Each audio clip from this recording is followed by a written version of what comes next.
त्यस्तो एक्सपेक्टेसन्स चाहिँ लिएर मतलब मलाई मलाई थाहा थियो केही कुराहरू चाहिँ त्यस्तो एकदमै जस्तो उहाँले भन्नुभयो जस्तो अब हिरो बन्ने रहर त अफकोर्स भइ नै हाल्ने कुरा, तर त्यो अब भइ नै हाल्छु म हिरो, म आउने बित्तिकै मेरो केही भइ नै हाल्छ भन्ने एक्सपेक्टेसन्स चाहिँ मलाई थिएन।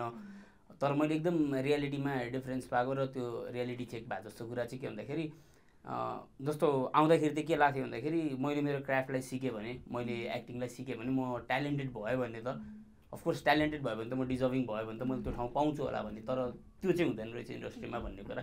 तिमी ट्यालेन्ट भएर मात्र तिमीले पाउँछौ भन्ने चाहिँ छैन भन्ने कुरा जुन रियालिटी पाएँ। त्यसको लागि धेरै राजनीतिदेखि लिएर धेरै कुराहरू होइन। अब अहिले त इन्स्टामा फलोवर्स नै हुनुपर्छ तपाईँको टन्नै होइन। अब त्यो त राम्रो कुरा होइन अफकोर्स।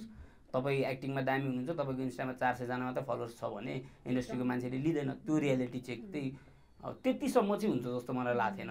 त्यो चाहिँ मैले अलिक फरक पाएको हो। पढेपछि चाहिँ सजिलै कामहरू चाहिँ एकदम हुन्छ। आफू डिजर्भिङ भएपछि त काम त पाउनुपर्छ।